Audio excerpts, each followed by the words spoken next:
రేవంత్ రెడ్డి గారు ఎప్పుడు మాట్లాడుతూ ఉంటారు 8 లక్షల కోట్ల అప్పు చేసిరు కేసీఆర్ గారని. నిన్నగాక మొన్న సెంట్రల్ గవర్నమెంట్కి సంబంధించినటువంటి వ్యక్తులే చెప్పిండ్రు ఈ రోజు కూడా రాష్ట్ర అప్పు 4,20,000 కోట్లు ఉందని చెప్పి సెంట్రల్ గవర్నమెంట్ నుంచి పార్లమెంట్లో ఇచ్చినటువంటి జవాబు ఆధారంగా చెప్పిండ్రు. కానీ ఈ 16 నెలల్లో రేవంత్ రెడ్డి గారు తీసుకొచ్చినటువంటి అప్పు 1,80,000 కోట్లు దాటిపోయింది. ఆ తర్వాత కొంచెం మేము స్టడీ చేసినాం, మరి 1,80,000 కోట్లు అప్పు తెచ్చిండు ముఖ్యమంత్రి గారు, ఈయన ఏం చేసిండు దీంతోనే అని. ఒక ప్రాజెక్టు కట్టలేదు, పూర్తిగా రైతు భరోసా ఇవ్వలేదు, పూర్తిగా రైతు బీమా ఇవ్వలేదు, పూర్తిగా రుణమాఫీ చేయలేదు, ఒక పెన్షన్ పెంచలేదు, తులం బంగారం ఇవ్వలేదు, మహాలక్ష్మి పథకం పెట్టలేదు, ఆడపిల్లలకు స్కీమ్ ఇవ్వలేదు, ఏమి ఇవ్వలేదు. కానీ తెచ్చిన 1,80,000 కోట్లు మాత్రం ఆరత కర్పూరం కరిగిపోయినట్టు కరిగిపోయినాయి.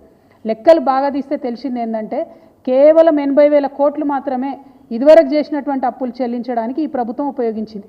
ఇంకా 1,00,000 కోట్లు ఎక్కడికి పోయినాయి? మరి ఆ జవాబు చెప్పాల్సినటువంటి అవసరం ప్రజలకు ఉంది. ఇవాళ నేను డెఫినెట్గా ఆధారాలతో ఆరోపణ చేస్తూ ఉన్నాను. 1,00,000 కోట్ల రూపాయలు రేవంత్ రెడ్డి గారు పెద్ద కాంట్రాక్టర్లకు పేమెంట్లు చేసిండ్రు. ఒక తట్టెడు మట్టి కూడా ఎత్తిపోయకుండా 1,00,000 కోట్ల రూపాయలను కాంట్రాక్టర్లకు పేమెంట్ చేసిర్రు. ఇక కాంగ్రెస్ సర్కార్ విషయం మీ అందరికీ తెలిసిందే. వాళ్ళు 20% సర్కార్ కమిషన్ కాబట్టి 20% కమిషన్ సర్కార్ కాబట్టి అందులో 20,000 కోట్లు డైరెక్ట్గా రేవంత్ రెడ్డి గారి సొంత ఖజానాకు పోయిందని ఇవాళ నేను ఆరోపణ చేస్తూ ఉన్నాను.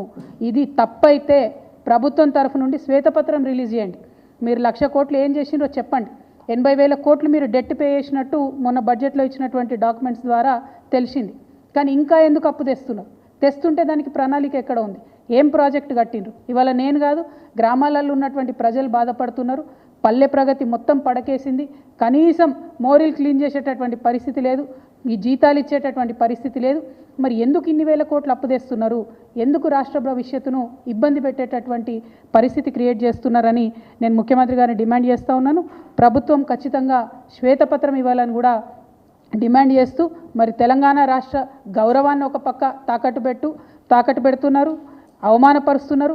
ఇంకొక పక్క తెలంగాణ బిడ్డల భవిష్యత్తును కూడా నేషనల్ స్టాక్ ఎక్స్చేంజ్లో మీరు తాకట్టు పెడుతున్నారు. దీన్ని మేము తీవ్రంగా ఖండిస్తున్నాం.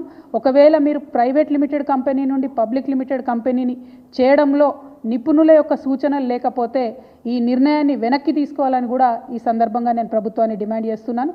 సరైనటువంటి రీసెర్చ్ చేసిన తర్వాతనే ఇట్లాంటి మార్పులు జరగాలి, అది కూడా ప్రజల నాలెడ్జ్లో ఉండి జరగాలని చెప్పి నేను ప్రభుత్వాన్ని డిమాండ్ చేస్తూ ఉన్నాను. Thank you. జై తెలంగాణ. ఎవరికి ఇస్తారే? వాళ్ళ సొంత మంత్రి గారు ఉన్నారు, వారికి ఒక పెద్ద కంపెనీ ఉన్నది, ఇంకొక మెగా కంపెనీ ఉన్నది. అట్లాంటి వాళ్ళకి తప్ప ఎవరికి ఇస్తారు? సర్పంచ్లకు బిల్లులు ఇస్తలేరు, ఎక్కడా కూడా పెండింగ్ పనులు గ్రామాలలో చేస్తలేరు.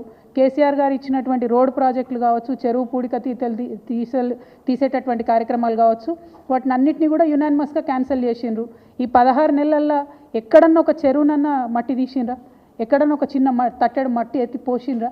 అది ప్రజల దృష్టిలో ఉన్నది. సో వీళ్ళు ఎంతసేపు ఏంటంటే పెద్దోళ్ళకి 1,00,000 కోట్లు ఇవ్వాలి, దానిలోకి 20% కమిషన్ తీసుకోవాలి. ఈ ఎజెండా మీద ప్రభుత్వం నడుస్తున్నట్టుగా తెలుస్తుంది.